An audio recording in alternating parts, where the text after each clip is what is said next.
कारागृह में जो बंदी होते हैं उनको भोजन भी मिलता है, नहाने धोने की व्यवस्था भी होती है, रहने की व्यवस्था भी होती है और यथा योग्य श्रम परिश्रम करने के लिए भी बाध्य किया जाता है। मैं पूछता हूं आप लोग इससे ज्यादा क्या करते हैं? वही भोजन पान आपको मिलता है, वही नहाने धोने आदि की व्यवस्था आपकी, रहने की व्यवस्था आपकी है। ये सब चीजें ऐसी हैं कि जिन चीजों ने हमें इतना भ्रमित कर रखा है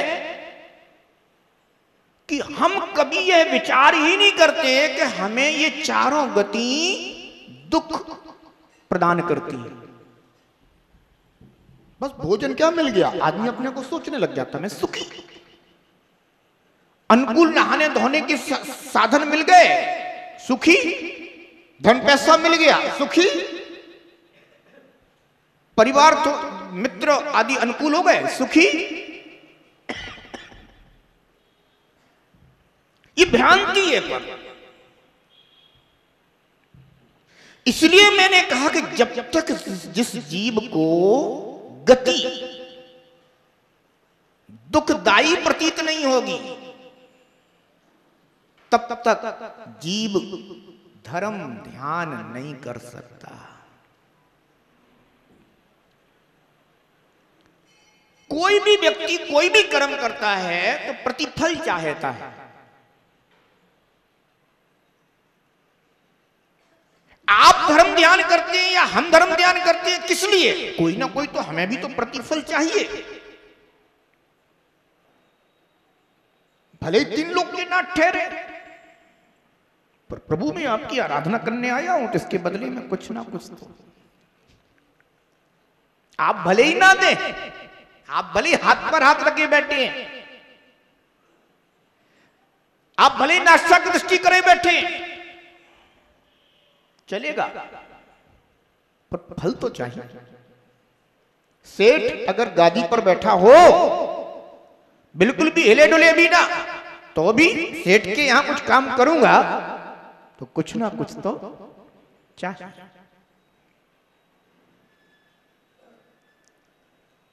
आखिर अपना भी एक प्रयोजन होना चाहिए कि हम जिनेंद्र भगवान के निकट आकर के जो भी धर्म ध्यान कर रहे हैं या देव शास्त्र गुरु की उपासना कर रहे हैं, उपासना के बदले में हमें क्या मिलेगा, निर्णय होना चाहिए।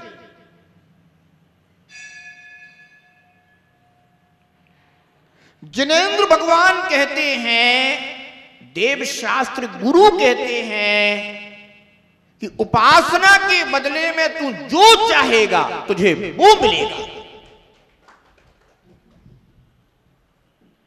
क्या? तू जो चाहेगा तुझे वो मिलेगा। ये देव शास्त्र गुरु का तेरे लिए पुरस्कार है। जो चाहे वो मिलेगा। अब गेंद किसके पाले में? देव शास्त्र गुरु के या उपासक के? उपासक के पाले में। अब ये उपासक के ऊपर डिपेंड करता है कि वो चाहता क्या है। गलती उपासक की है, देव शास्त्र गुरु की कहीं कोई गलती नहीं। किसकी गलती है? उपासक की। क्यों? क्योंकि उपासक को यह निर्णय ही नहीं है कि मैं सच्चे देव शास्त्र गुरु से आखिर क्या मांगू, क्या चाहूं। तो वह वही चाहने लग जाता है, वही मांगने लग जाता है जो अनादि से मांगता चला आ रहा है।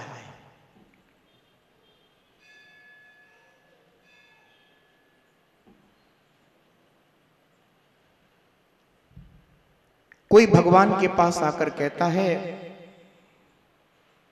मैं कब से नाथ पुकार रहा, मेरे जीवन में लाली दो, गोरी दो अथवा काली दो, भगवान मुझे घरवाली दो। इससे ज्यादा और भगवान से मांग क्या रहे हैं?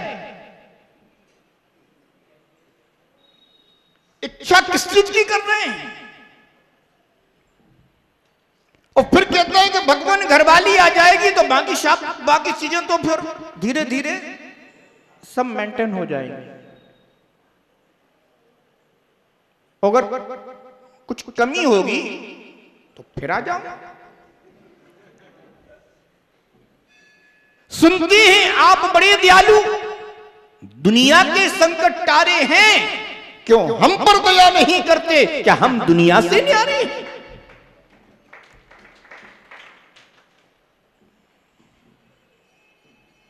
है मांग हमारी छोटी सी, साधारण कोई खास नहीं, मैं वही मांगने आया हूं जो आज हमारे पास नहीं। जीव प्रभु के समक्ष सच्चे देव शास्त्र गुरु के निकट जाकर के भी क्या मांगता है? जो अनादि से प्राप्त करता रहा है, उन्हीं को पुनः पुनः मांगता है।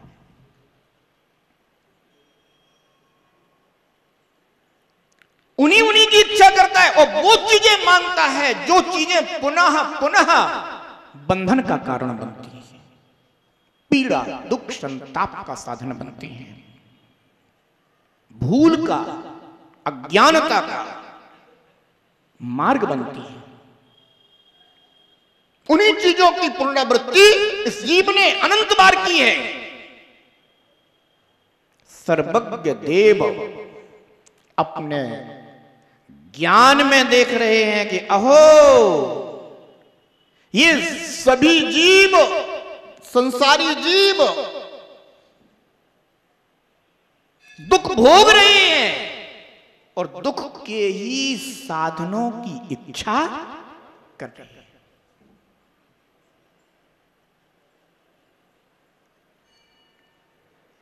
क्षणिक सुख के साधन जीव को अनंत दुखी कर देते हैं। इसलिए क्षणिक सुख के साधनों को प्राप्त करते हुए जीव को अनंत दुख का नहीं, अब अनंत सुख का पुरुषार्थ करना चाहिए। सर्वज्ञ देव ने यह नहीं कहा कि आप क्षणिक सुख के साधन स्वीकार ना करें। प्रभु की वाणी कल्याणी है। वो ये कहते हैं कि क्षणिक सुख के साधनों का उपयोग करते हुए अनंत सुख का पुरुषार्थ करें। क्योंकि हमारी जो अवस्था है, चारों गतियों में जो जीव है, इन चारों गतियों के जीवों को क्षणिक सुख के साधन अवश्य चाहिए। इनके बिना जीवन निर्वाह नहीं होता। इसलिए कोई सर्वथा ऐसा ना माने कि सर्वज्ञ देव ने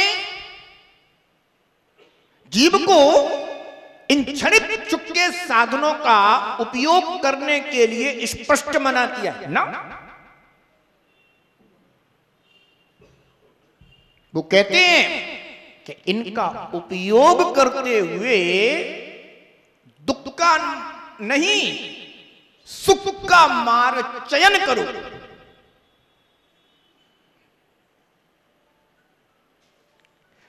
अपनी भूल ऐसी है कि अपन सुख का मार्ग चयन नहीं करते। इस कारण से क्षणिक सुख के साधन हमेशा निंदा के योग्य कहे जाते हैं। पर ध्यान रखना, जब क्षणिक सुख के साधनों को प्राप्त हुआ जीव सुख के मार्ग का पुरुषार्थ करता है तो स्वयं भी क्षणिक सुख के साधनों के प्रति विरक्त होता चला जाता है। ये मार्ग है। अगर किसी को सर्वथा विरक्ति की बात कही जाए तो उसे भय लगेगा, उसे ये लगेगा कि ये कम से कम हमें सुख दे रहे हैं, अब एक अनजानी यात्रा पर कैसे चल जाए, क्या पता वहां कुछ है भी या नहीं, कहीं संकट में गिर गए, विपदा में गिर गए तो फिर क्या करेंगे। इसलिए जिनेंद्र भगवान कहते हैं कि पहले क्षणिक सुख के साधन का उपयोग करते हुए सच्चे सुख के अनंत सुख के मार्ग का बोध करो, ज्ञान करो, चयन करो, और जब तुम्हारी रुचि उस अनंत सुख के साधन में हो जाएगी तो अपने आप क्षणिक सुख के साधन से तुम्हारी रुचि हट जाएगी। देखो कितना उत्तम मार्ग प्रभु ने बताया। पर हम हैं कि निर्णय नहीं कर पाते, हम प्रभु से पुनः पुनः उन्हीं चीजों की इच्छा करते हैं, चाहे करते हैं, कहते हैं भगवान है मांग हमारी छोटी सी और साधारण, कोई खास नहीं, मैं वही मांगने आया हूं जो आज हमारे पास नहीं। और भगवान ये कहते हैं, सर्वज्ञ देव ये कहते हैं कि तू उसको मांग जो तेरे पास अनादि से है। किसको? जो तेरे पास अनादि से, पर तूने कभी उसकी भावना नहीं की, तूने उसे जानने का कभी प्रयास नहीं किया। तेरे पास वो वैभव है जो मेरे पास है। सर्वज्ञ देव इतना ही कहते हैं, वो है सब कुछ तेरे पास है, इसलिए जो तेरे पास है अब उसकी भावना कर, उसकी इच्छा कर, उसकी चाहे कर। पर जीव जिसने कभी बंधन को बंधन नहीं समझा, पिंजरे के पंछी रे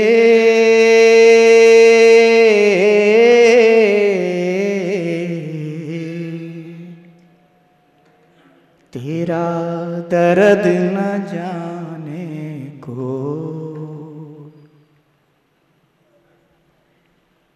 सुनना तो अच्छा लगता है पर चिंतन कब करोगे?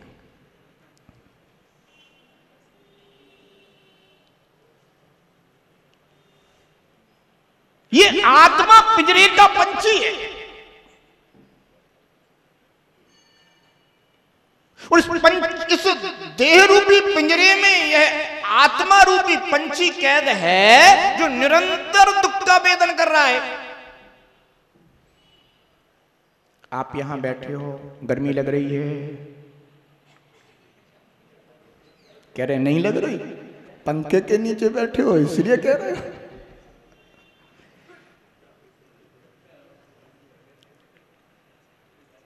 ध्यान रखो, गर्मी लग रही है इसीलिए पंखा उपाय कर लिया है, मात्र समाधान नहीं है ये। पर ये उपाय हमेशा साथ नहीं चलते। आप अभी बाहर रास्ते में होंगे, क्या उपाय करेंगे? कुछ भी तो नहीं, भोगना पड़ेगा। इसलिए जिनेंद्र देव कहते हैं ठीक है, सहन नहीं हो रहा, क्षणिक उपाय कर लिया, पर इसे समाधान तो मत समझो, भूल में तो मत रहो। अब क्षणिक समाधान को प्राप्त होकर के उपाय किसका करो कि मैं सच्चे अविनाशी अनंत सुख को कैसे प्राप्त करूं। अब आप देखो, यहां पर बैठे हो, क्षणिक सुख का भी अनुभव कर रहे हो और साथ ही साथ अनंत सुख को प्राप्त करने का मार्ग भी समझ रहे हो, जानने की चेष्टा कर रहे हो। और अगर आपको क्षणिक अनुकूलता ना हो तो आप यहां बैठोगे ही नहीं। क्या करोगे? आकुलता बहुत हो रही है, अब घर जा रहा हूं, थोड़ा ठंडे में बैठूंगा।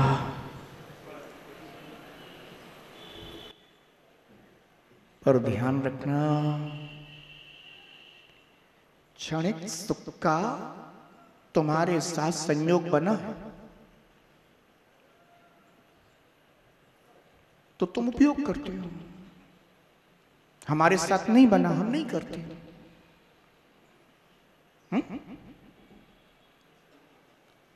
पर उसका उपयोग करो, उपभोग मत करो।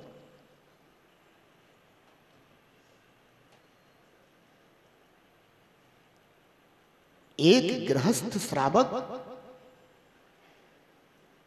जब यह सर्वज्ञ देव की वाणी को सुन करके आत्मचिंतन करता है, विचार करता है कि सच में आखिर मैं इन 4 गतियों में जन्म मरण क्यों करता हूं। सुना है कि जिनेंद्र की सर्वज्ञ देव सिद्ध परमात्मा अविनाश अवस्था को प्राप्त हो गई।